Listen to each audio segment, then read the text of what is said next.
નમસ્કાર મિત્રો, આજે આપણે બેન્ઝોઇક એસિડના મોનોવિસ્થાપિત સંયોજનોની એસિડિકતાની ચર્ચા કરીશું અને બેન્ઝોઇક એસિડ અને તેના મોનોવિસ્થાપિત સંયોજનોની સાપેક્ષ એસિડિકતાનો ક્રમ કઈ રીતે નક્કી કરી શકાય તેની ચર્ચા કરીશું. સૌપ્રથમ સાપેક્ષ એસિડિકતાની વાત કરીએ તે પહેલાં એસિડિકતાને અસર કરતા પરિબળો જે પૈકી મેસોમેરિક અસર એટલે કે સંસ્પંદન અસર અને પ્રેરક અસરની ચર્ચા કરીશું. અગાઉ આપણે મેસોમેરિક અસર અને પ્રેરક અસરની વાત કરી ગયા છીએ, પરંતુ અહીં એના ઉપર એક ઉડતી નજર નાખી દઈએ તો +M અસર અથવા R અસર. તો અબંધકારક ઇલેક્ટ્રોન યુગ્મ ધરાવતા સમૂહો એ જ્યારે ડબલ બોન્ડ ધરાવતા કાર્બન સાથે જોડાયેલા હોય ત્યારે અબંધકારક ઇલેક્ટ્રોન યુગ્મનું દાન કરતા હોવાથી, બીજા અર્થમાં ઇલેક્ટ્રોન ઘનતા વધારતા હોવાથી અબંધકારક ઇલેક્ટ્રોન યુગ્મ ધરાવતા સમૂહોની હાજરીથી +M અસર જોવા મળે છે અને તેમાં બધા જ ઓર્થો પેરા નિર્દેશક સમૂહોનો સમાવેશ થાય છે. -M અથવા -R અસર ગુણિત બંધ ધરાવતા સમૂહો કે જેમાં સમૂહનો દ્વિબંધ ધરાવતા કાર્બન સાથે જોડાયેલો પરમાણુ સમૂહના અન્ય પરમાણુઓ સાથે ઓછામાં ઓછા એક દ્વિબંધ કે ત્રિબંધથી જોડાયેલો હોય તો તેવા સમૂહોમાં -M અસર જોવા મળે છે, એટલે કે ઇલેક્ટ્રોન ઘનતામાં ઘટાડો જોવા મળે છે. અને તેમાં કીટોનિક સમૂહ ધરાવતા સમૂહો તેમજ નાઇટ્રો, સાયનો, સલ્ફોનિક એસિડ સમૂહ વગેરેનો સમાવેશ થાય છે. જ્યારે CH3 જેવા સમૂહ કે જેની અંદર કાર્બન પરમાણુ એ ત્રણેય ફ્લોરિન પરમાણુ સાથે ફક્ત એકલ બંધથી જોડાયેલો છે, ગુણિત બંધથી જોડાયેલો નથી, છતાં તેમાં હાઇપર કોન્જ્યુગેશન નામની વિશિષ્ટ પ્રકારની સંસ્પંદન અસરને લીધે CH3 -M અસર દર્શાવે છે. બીજા અર્થમાં બધા જ મેટા નિર્દેશક સમૂહોમાં -M અસર અને બધા જ ઓર્થોપેરા નિર્દેશક સમૂહોમાં +M અસર જોવા મળે છે. બીજી અસર પ્રેરક અસર એટલે કે ઇન્ડક્ટિવ ઇફેક્ટ. તેમાં બે પ્રકાર, +I અસર અને -I અસર. +I અસર એટલે ઇલેક્ટ્રોન ઘનતા વધારનાર સમૂહો અને -I અસર એટલે કે ઇલેક્ટ્રોન ઘનતા ઘટાડનાર સમૂહો. તો બધા જ આલ્કાઇલ સમૂહો +I અસર દર્શાવે છે, જ્યારે આલ્કાઇલ સમૂહ સિવાયના બધા જ સમૂહો એટલે કે બધા જ મેટા નિર્દેશક સમૂહો અને આલ્કાઇલ સમૂહ સિવાયના ઓર્થોપેરા નિર્દેશક સમૂહોમાં -I અસર જોવા મળે છે. મિત્રો, અગાઉ આપણે ઓર્થોપેરા નિર્દેશક અને મેટા નિર્દેશક સમૂહોનું વર્ગીકરણ કઈ રીતે કરી શકાય તેની એક વિડીયો મૂકેલો છે, તે તમે જરૂરથી જોશો. જો તમે ઓર્થોપેરા અને મેટા નિર્દેશક સમૂહમાં વર્ગીકરણ સરળતાથી સમજી શકો તો +M અને -M, +I અને -I અસરને વર્ગીકરણ સરળતાથી કરી શકો. હવે મેસોમેરિક અને પ્રેરક અસરમાં +M અસર, -M અસર, +I અને -I અસર દર્શાવતા સમૂહોનું વર્ગીકરણ કરીએ તો ત્રણ પ્રકારમાં વર્ગીકરણ કરી શકાય. -M અને -I અસર દર્શાવતા સમૂહો, +M અને +I અસર દર્શાવતા સમૂહો, +M અને -I અસર દર્શાવતા સમૂહો. -M અને +I અસર દર્શાવતા સમૂહો જોવા મળતા નથી, એટલે કે ત્રણ પ્રકારમાં વર્ગીકરણ કરી શકાય. તેમાં બધા જ આલ્કાઇલ સમૂહો એ +M અને +I અસર દર્શાવે છે, જ્યારે બધા જ મેટા નિર્દેશક સમૂહોમાં -M અને -I અસર જોવા મળે છે. જ્યારે હેલોજન સમૂહમાં અને આલ્કાઇલ સમૂહ સિવાયના બધા જ ઓર્થોપેરા નિર્દેશક સમૂહો જેવા કે હેલોજન સમૂહ અને અન્ય સમૂહોમાં +M અને -I અસર જોવા મળે છે. પરંતુ હેલોજન સમૂહ એ ઓર્થોપેરા નિર્દેશક તેમજ ઇલેક્ટ્રોન આકર્ષક સમૂહ છે અને તેમની ઇલેક્ટ્રોન આકર્ષક સમૂહ હોવાને લીધે બીજા અર્થમાં તેમાં +M અસર કરતો -I અસર વધુ પ્રમાણમાં જોવા મળે છે. એટલે કે માઇનસ આઈ અસર એ ડોમિનન્ટ અસર છે, જ્યારે હેલોજન સિવાયના સમૂહોમાં માઇનસ આઈ અસર કરતો પ્લસ એમ અસર વધુ જોવા મળે છે. આમ આ 3 પ્રકારના વર્ગીકરણને આધારે આપણે એસિડિકતા અને બેઝિકતાની ચર્ચા કરીશું અને તેમાં સરખામણી કઈ રીતે કરી શકાય તે આના આધારે કરીશું. એસિડિક અને બેઝિક ગુણધર્મોની વાત કરીએ તો અહીં બેન્ઝોઇક એસિડ અને ફિનોલના વ્યુત્પન્નોમાં એસિડિકતાનો ક્રમ સમાન જોવા મળે છે, જ્યારે એનિલિનના વ્યુત્પન્નોમાં એસિડિકતાનો ક્રમ એ એસિડ અને ફિનોલ કરતો ઉલટો જોવા મળે છે. તેમ છતાં તેમાં કેટલાક અપવાદ જોવા મળે છે, જેની આપણે ચર્ચા કરીશું. સૌપ્રથમ કેટલાક અગત્યના મુદ્દાઓ આપણે યાદ રાખીશું. પ્રેરક અસર અને સંસ્પંદન અસરની વાત કરીએ તો તે પૈકી પ્રેરક અસર એ કાયમી અસર છે. તેમાં સિગ્મા ઇલેક્ટ્રોનનું પરમેનન્ટ ડિસ્પ્લેસમેન્ટ થતું હોય છે, અને પ્રેરક અસર એ અંતર ઉપર આધારિત છે. બેન્ઝોઇક એસિડના ઓર્થો, મેટા અને પેરા સમઘટકોની વાત કરીએ તો ઓર્થોથી પેરા તરફ જઈએ એમ બે સમૂહો વચ્ચેનું અંતર વધે છે, અને આમ ઓર્થોથી પેરા તરફ જતો અંતર વધવા સાથે પ્રેરક અસરનો પ્રભાવ ઘટે છે, એટલે કે પ્લસ આઈ અસર કે માઇનસ આઈ અસરનો પ્રભાવ ઘટે છે. આમ પ્રેરક અસર એ અંતર ઉપર આધારિત હોવાથી ઓર્થોથી પેરા તરફ જતો પ્રેરક અસરનું પ્રમાણ ઘટે છે. આલ્કાઇલ સમૂહો ઓર્થોપેરા નિર્દેશક સમૂહો છે, અને તેઓ ઓર્થો અને પેરા સ્થાનમાં જ્યારે હાજર હોય ત્યારે હાઇપર કોન્જ્યુગેશનને લીધે ઇલેક્ટ્રોન દાતા સમૂહ તરીકે વર્તે છે, જ્યારે મેટા સ્થાનમાં હાઇપર કોન્જ્યુગેશન અસર જોવા મળતી નથી. એટલે કે આલ્કાઇલ સમૂહ જ્યારે ઓર્થો કે પેરા સ્થાનમાં હોય ત્યારે જ ઇલેક્ટ્રોન દાતા સમૂહ તરીકે વર્તે છે, પરંતુ મેટા સ્થાનમાં હોય ત્યારે હાઇપર કોન્જ્યુગેશન જોવા મળતું ન હોવાથી તે ઇલેક્ટ્રોન દાતા સમૂહ તરીકે વર્તતો નથી. તે જ રીતે મેટા સ્થાનમાં રહેલ કોઈ પણ ક્રિયાશીલ સમૂહ સંસ્પંદન અસર દર્શાવતો નથી, એટલે કે સંસ્પંદનમાં ભાગ લેતો નથી.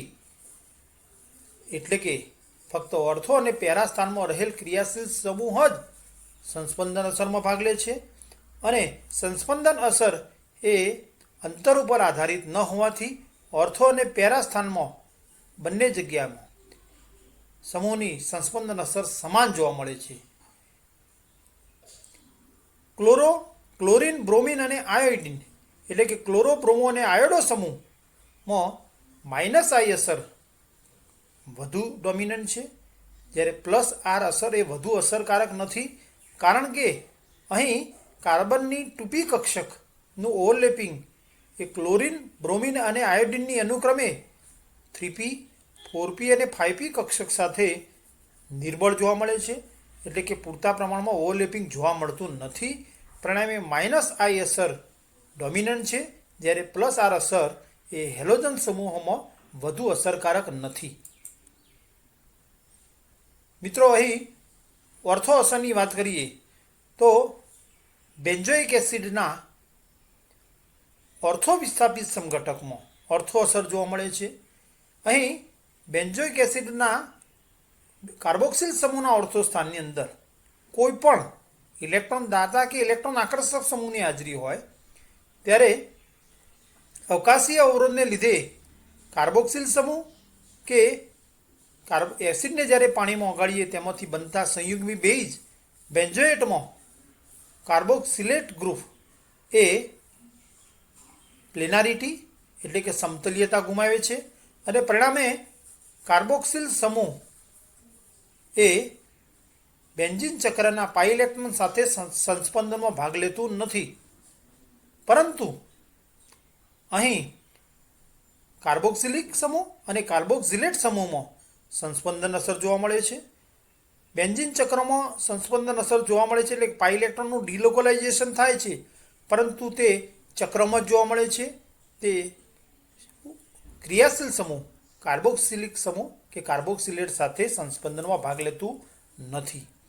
કાર્બોક્સિલિક એસિડમાં સંસ્પંદનથી આ પ્રકારના બે સૂત્રો જોવા મળે છે, જેમાં કાર્બન ઓક્સિજન વચ્ચેના પાઈ ઇલેક્ટ્રોન યુગ્મનું વધુ વિદ્યુત ઋણી ઓક્સિજન પરમાણુ તરફ ડિલોકલાઇઝેશન થતો ઓક્સિજન ઉપર ઋણિજ ભાર અને નજીકના અબંધકારક ઇલેક્ટ્રોન યુગ્મનું કાર્બન અને ઓક્સિજન વચ્ચે ડિલોકલાઇઝેશન થતો ઓક્સિજન ઉપર ધન વીજભાર ઉદ્ભવે છે અને સરવાળે વીજભાર તટસ્થ હોય છે. અને આ પ્રકારના બે સંસ્પંદન સૂત્રો જોવા મળે છે. આ બંને સંસ્પંદન સૂત્રોની સ્થિરતા જુદી છે. જ્યારે બેન્ઝોએટમાં આ કાર્બોક્સિલિક ગ્રુપમાં સંસ્પંદનને લીધે બે સંસ્પંદન સૂત્રો જોવા મળે છે અને આ બંને સંસ્પંદન સૂત્રોની સ્થિરતા સરખી હોવાથી કાર્બોક્સિલિક એટલે કે બેન્ઝોએટ આયન એ ઓર્થોવિસ્થાપિત બેન્ઝોઇક એસિડ કરતાં વધુ સ્થાયી છે, કારણ કે બે ઇક્વિવેલન્ટ સ્ટ્રક્ચરનો સંસ્પંદન સૂત્રમાં ફાળો વધુ, પરિણામે બેન્ઝોઇક એસિડના ઓર્થોવિસ્થાપિત સમઘટક કરતાં તેના ઓર્થોવિસ્થાપિત બેન્ઝોએટ આયનની સ્થિરતા વધુ હોય છે અને પરિણામે બેન્ઝોઇક એસિડના મેટા અને પેરા તેમજ બેન્ઝોઇક એસિડ કરતાં ઓર્થોવિસ્થાપિત બેન્ઝોઇક એસિડની એસિડિકતા સૌથી વધુ જોવા મળે છે, સૌથી વધુ પ્રબળ એસિડ તરીકે વર્તે છે અને આ અસરને ઓર્થો અસર તરીકે ઓળખવામાં આવે છે. આમ કોઈપણ ઓર્થોવિસ્થાપિત બેન્ઝોઇક એસિડની એસિડિકતા એ બેન્ઝોઇક એસિડ અને તેના પેરા તેમજ મેટા વિસ્થાપિત બેન્ઝોઇક એસિડ કરતાં વધુ હોય છે, જેના માટે ઓર્થો અસર જવાબદાર છે. ફિનોલિક સંયોજનોમાં આ પ્રકારની ઓર્થો અસર જોવા મળતી નથી. જ્યારે એનિલિનની બેઝિકતા વાત કરીએ ત્યારે એનિલિનના ઓર્થો વિસ્થાપિત સંયોજનોમાં ઓર્થો અસર જોવા મળે છે, પરંતુ તે બેન્ઝોઇક એસિડમાં જોવા મળતી ઓર્થો અસર કરતો વિરુદ્ધ છે. એટલે કે બીજા અર્થમાં એનિલિનના ઓર્થો વિસ્થાપિત સમઘટકની બેઝિકતા એ તેના પેરા અને મેટા વિસ્થાપિત એનિલિન તેમજ એનિલિન કરતાં ઓછી હોય છે. મિત્રો, ઉપરના અગત્યના મુદ્દાઓને આધારે આપણે બેન્ઝોઇક એસિડ અને તેના સમાન ક્રિયાશીલ સમૂહ ધરાવતા મોનોવિસ્થાપિત વ્યુત્પન્નોની એસિડિકતાની વાત કરીએ તો બેન્ઝોઇક એસિડને જ્યારે પાણીમાં ઓગાળવામાં આવે છે ત્યારે ઓક્સિજન અને હાઇડ્રોજન પૈકી ઓક્સિજન વધુ વિદ્યુતણીય હોવાથી બંધનું ઇલેક્ટ્રોન યુગ્મ ઓક્સિજન તરફ આકર્ષાય છે. પરિણામે પાણીમાં ઓગાળતો હાઇડ્રોજન ઇલેક્ટ્રોન છોડીને એટલે કે પ્રોટોન તરીકે મુક્ત થાય છે અને સંયુગ્મી બેઝ બેન્ઝોએટ આયન પ્રાપ્ત થાય છે. અહીં કાર્બોક્સિલિક એસિડ બેન્ઝોઇક એસિડ એ નિર્બળ એસિડ છે, પરિણામે દ્રાવણમાં બેન્ઝોઇક એસિડ અને તેનો સંયુગ્મી બેઝ બંને હાજર હોય છે. એટલે કે બીજા અર્થમાં પ્રક્રિયા પ્રતિવર્તી હોય છે. અહીં પ્રક્રિયાના આધારે પ્રક્રિયાનો એસિડનો આયનીકરણ અચળાંક બતાવીએ તો આયનીકરણ અચળાંક બરાબર બેન્ઝોએટની સાંદ્રતા એટલે કે નિપજ બેન્ઝોએટ H+ની સાંદ્રતા નીચે છેદમાં બેન્ઝોઇક એસિડની સાંદ્રતા. અહીં બેન્ઝોઇક એસિડની એસિડિકતા એ તેની પ્રોટોન મુક્ત કરવાની વૃત્તિ ઉપર આધારેલ છે.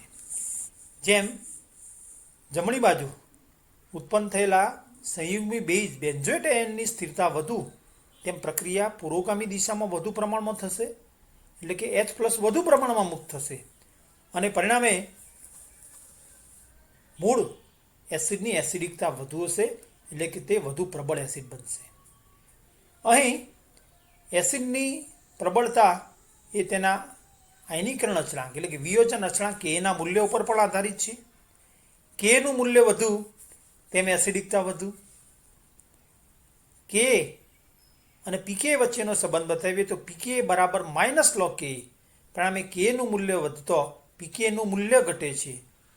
આ બીજા અર્થમાં પીકેનું મૂલ્ય ઓછું તેમ એસિડિક પ્રબળતા વધુ. હવે ટૂંકમાં બેન્ઝોઇક એસિડના એસિડિકતાનો આધાર એ દ્રાવણમાં ઉત્પન્ન થયેલા બેન્ઝોએટ આયન સંયુગ્મી બેઝની સ્થિરતા ઉપર રહેલો છે. સંયુગ્મી બેઝની સ્થિરતા વધુ તેમ એસિડિક પ્રબળતા વધુ. હવે સંયુગ્મિત બેઝ એટલે કે બેન્ઝોઇક એસિડના બેન્ઝોઇક એસિડના આ મોનોવિસ્થાપિત બેન્ઝોએટ આયનની સ્થિરતા એ તેમાં હાજર રહેલ ક્રિયાશીલ સમૂહ ઉપર રહેલી છે.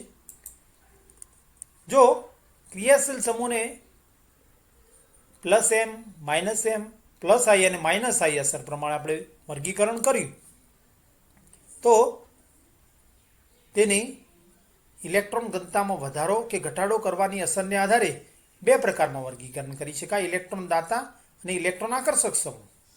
જો ઇલેક્ટ્રોન દાતા સમૂહની હાજરી હોય તો ઇલેક્ટ્રોન દાતા સમૂહની હાજરીથી ઇલેક્ટ્રોન ઘનતા વધે છે અને ઇલેક્ટ્રોન ઘનતા વધતો ઋણભારિત સંયુગ્મી બેઝની સ્થિરતામાં ઘટાડો થાય છે અને પરિણામે મૂળ એસિડની એસિડિકતામાં ઘટાડો જોવા મળે છે. અને મૂળ એસિડની એસિડિકતા પીકે 4.2 કરતો વધુ જોવા મળે છે અને એસિડિકતા ઘટે છે, બીજા અર્થમાં કે ઘટે છે અને પીકેનું મૂલ્ય વધે છે. જ્યારે ઇલેક્ટ્રોન આકર્ષક સમૂહની હાજરીથી સંયુગ્મી બેઝ બેન્ઝોએટ ઋણભારિત આયનની સ્થિરતામાં ઇલેક્ટ્રોન ઘનતા ઘટતો સ્થિરતામાં ઋણભાર ઘટે છે, પરિણામે સ્થિરતામાં વધારો થાય છે અને પરિણામે મૂળ એસિડની એસિડિકતા વધે છે એટલે કે વધે છે અને પીકેનું મૂલ્ય ઘટે છે. ટૂંકમાં ઇલેક્ટ્રોન દાતા સમૂહની હાજરીથી એસિડિકતા ઘટે છે અને આકર્ષક સમૂહની હાજરીથી એસિડિકતામાં વધારો થાય છે. ઉપરોક્ત હકીકતોને આધારે આપણે અલગ અલગ ઉદાહરણો જોઈએ તો સૌપ્રથમ કેસ 1, જેમાં -M અને -I અસર દર્શાવતા સમૂહની જો હાજરી હોય તો બેન્ઝોઇક એસિડ અને તેના મોનોવિસ્થાપિત ઓર્થો, પેરા અને મેટા સમઘટકોની સાપેક્ષ એસિડિકતાનો ક્રમ શું થશે?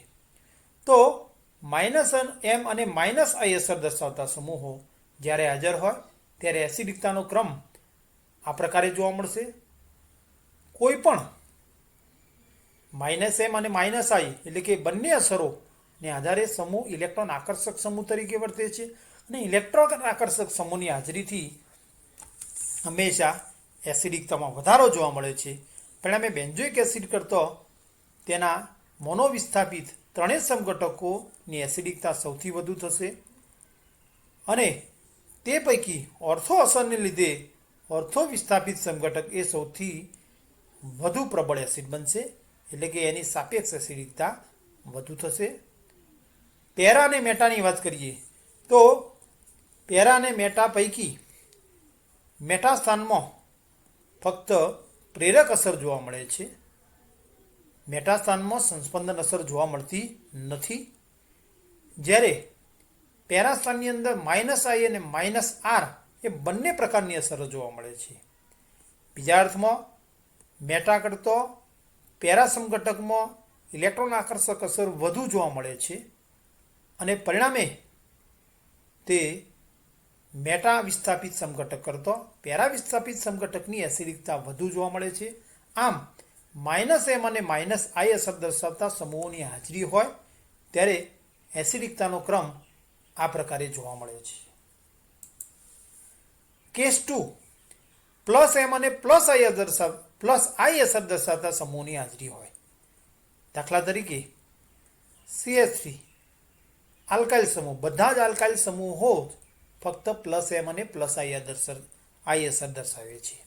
તો બીજા અર્થમાં આલ્કાઇલ સમૂહની જ્યારે હાજરી હોય ત્યારે આલ્કાઇલ સમૂહ એ ઇલેક્ટ્રોન દાતા સમૂહ છે, પરંતુ અગાઉ વાત કરી તેમ તો ઇલેક્ટ્રોન દાતા સમૂહની હાજરી હોય ત્યારે હંમેશા એસિડિકતામાં ઘટાડો થવો જોઈએ. પરંતુ ઓર્થો અસર બરાબર યાદ રાખીશું કે ઇલેક્ટ્રોન દાતા સમૂહ હોય કે ઇલેક્ટ્રોન આકર્ષક સમૂહ હોય, પરંતુ બેન્ઝોઇક એસિડ અને તેના મેટા તેમજ પેરા વિસ્થાપિત સમઘટક કરતો કોઈ પણ ઓર્થો વિસ્થાપિત સમઘટકની એસિડિકતા સૌથી વધુ થશે. પરિણામે ઓર્થો વિસ્થાપિત ઓર્થો સ્થાનમાં CH3 સમૂહ ધરાવતા એટલે કે અહીં ઓર્થો સમઘટકની એસિડિકતા સૌથી વધુ થશે due to ortho effect. Meta અને પેરા સમઘટકોની એસિડિકતા બેન્ઝોઇક એસિડ કરતાં ઓછી જોવા મળશે. બીજા અર્થમાં ઓર્થો સમઘટક સૌથી વધુ એસિડિક, એના કરતાં ઓછી એસિડિકતા બેન્ઝોઇક એસિડ. મેટા અને પેરાની સાપેક્ષ એસિડિકતાની વાત કરીએ તો આલ્કાઇલ સમૂહ એ પ્લસ આઈ અસર અને હાઇપર કોન્જ્યુગેશનને લીધે ઓર્થોપેરા નિર્દેશક સમૂહ તરીકે વર્તે છે. એટલે કે એમાં હાઇપર કોન્જ્યુગેશન પ્લસ એચ અસર જોવા મળે છે. મેટા સ્થાનની અંદર સંસ્પંદન અસર એટલે કે પ્લસ એચ હાઇપર કોન્જ્યુગેશન અસર જોવા મળતી નથી. એટલે કે CH3 સમૂહ મેટા સ્થાનમાં ફક્ત પ્લસ આઈ અસરને લીધે ઇલેક્ટ્રોન દાતા સમૂહ તરીકે વર્તે છે. જ્યારે પેરા સ્થાનની અંદર પ્લસ આઈ અને પ્લસ એચ એમ બંને અસરોને લીધે ઇલેક્ટ્રોન દાતા સમૂહ તરીકે વર્તે છે. બીજા અર્થમાં મેટા કરતાં પેરાની અંદર ઇલેક્ટ્રોન દાતા અસર વધુ હોવાથી સંયુગ્મી બેઝ બેન્ઝોએટ આયન સૌથી ઓછો સ્થાયી થશે અને પરિણામે પેરા વિસ્થાપિત સમઘટકની એસિડિકતા એ મેટા વિસ્થાપિતની એસિડિકતા કરતાં ઓછી થશે. પરિણામે પ્લસ એમ અને પ્લસ આઈ અસર દર્શાવતા એટલે કે આલ્કાઇલ સમૂહ દર્શાવતા બેન્ઝોઇક એસિડના વ્યુત્પન્નોમાં એસિડિકતાનો ક્રમ ઓર્થો વિસ્થાપિત સૌથી વધુ એસિડિક, એના કરતાં ઓછો બેન્ઝોઇક એસિડ, એના કરતાં ઓછો એસિડિક મેટા વ્યુત્પન્ન અને એના કરતાં ઓછો એસિડિક થશે પેરા સમઘટક. કેસ 3 પ્લસ એમ અને માઇનસ આઈ અસર દર્શાવતા સમૂહોની હાજરી હોય તો પ્લસ એમ અને માઇનસ આઈ અસર દર્શાવતા સમૂહમાં જો પ્લસ એમ અસર ડોમિનન્ટ હોય તો તેની અંદર એટલે કે માઇનસ આઈ અસર કરતો પ્લસ એમ અસર વધુ હોય તેવા સમૂહોમાં હેલોજન સિવાયના સમૂહોનો સમાવેશ થાય છે કે જેમાં પ્લસ એમ અને માઇનસ આઈ અસર જોવા મળતી હોય. તો દાખલા તરીકે પ્લસ એમ અસર વધુ હોય તો તેમાં એસિડિકતાનો ક્રમ આ પ્રકારે જોવા મળશે, જેમાં ઓર્થો સમઘટક સૌથી વધુ એસિડિક, જ્યારે મેટા અને પેરા બેન્ઝોઇક એસિડ કરતાં ઓછા એસિડિક અને મેટા કરતાં પેરાની એસિડિકતા ઓછી થશે. દાખલા તરીકે OCH3 સમૂહની હાજરી હોય તો તેના ઓર્થો મેટા પેરા સમઘટકો અને બેન્ઝોઇક એસિડની સાપેક્ષ એસિડિકતાની વાત કરીએ તો ઓર્થો અસરને લીધે ઓર્થો સમઘટક એ સૌથી વધુ એસિડિક થશે. જ્યારે મેટા અને પેરા સમઘટકની વાત કરીએ તો OCH3 સમૂહમાં મેટા સ્થાનમાં ફક્ત આઈ અસર જ જોવા મળે છે, પ્રેરક અસર જોવા મળે છે. મેટા સ્થાનમાં સંસ્પંદન અસર જોવા મળતી નથી. એટલે કે ઓર્થો સ્થાનમાં ઓર્થો વિસ્થાપિત સમઘટક ફક્ત માઇનસ આઈ અસરને લીધે OCH3 સમૂહ અહીં ઇલેક્ટ્રોન આકર્ષક સમૂહ તરીકે વર્તે છે, ઇલેક્ટ્રોન ઘનતામાં ઘટાડો કરે છે અને ઇલેક્ટ્રોન આકર્ષક સમૂહની હાજરીથી એસિડિકતામાં વધારો થાય. પરિણામે બેન્ઝોઇક એસિડ કરતાં મેટા વિસ્થાપિત સમઘટકની એસિડિકતા વધુ છે. જ્યારે પેરા સ્થાનમાં સંસ્પંદન અને પ્રેરક અસર બંને અસરો જોવા મળે છે, પરંતુ અહીં માઇનસ આઈ અસર કરતો પ્લસ એમ અસર એ ડોમિનન્ટ છે. માઇનસ આઈ અસરને લીધે ઇલેક્ટ્રોન આકર્ષક સમૂહ તરીકે, પ્લસ એમને લીધે ઇલેક્ટ્રોન દાતા સમૂહ તરીકે વર્તે છે. પરંતુ ડોમિનન્ટ અસર હોવાથી એટલે કે પ્લસ એમ અસરને લીધે OCH3 સમૂહ ઇલેક્ટ્રોન દાતા સમૂહ તરીકે વર્તે છે અને ઇલેક્ટ્રોન દાતા સમૂહની હાજરીથી એસિડિકતામાં ઘટાડો થાય છે. પરિણામે બેન્ઝોઇક એસિડ કરતો પેરા વિસ્થાપિત સમઘટકની એસિડિકતા ઓછી છે. પરિણામે પ્લસ એમ અને માઇનસ આઈ અસર દર્શાવતા સમૂહો કે જેમાં પ્લસ એમ અસર ડોમિનન્ટ હોય તેમાં એસિડિકતાનો ક્રમ ઓર્થો સમઘટક સૌથી વધુ એસિડિક, તેના કરતાં ઓછો એસિડિક બેન્ઝોઇક એસિડ, એના કરતાં ઓછો મેટા અને તેના કરતાં સૌથી ઓછો એસિડિક થશે પેરા સમઘટક. બીજું ઉદાહરણ આપણે લઈએ કે દાખલા તરીકે મોનો વિસ્થાપિત સમઘટકમાં વિસ્થાપિત સમૂહ તરીકે OH હાઇડ્રોક્સિલ ગ્રુપ હોય તો ઓર્થો મેટા પેરા અને બેન્ઝોઇક એસિડની સાપેક્ષ એસિડિકતાની વાત કરીએ તો ઓર્થો અસરને લીધે સેલિસિલિક એસિડ એટલે કે ઓર્થો સમઘટક એ સૌથી વધુ એસિડિક થશે.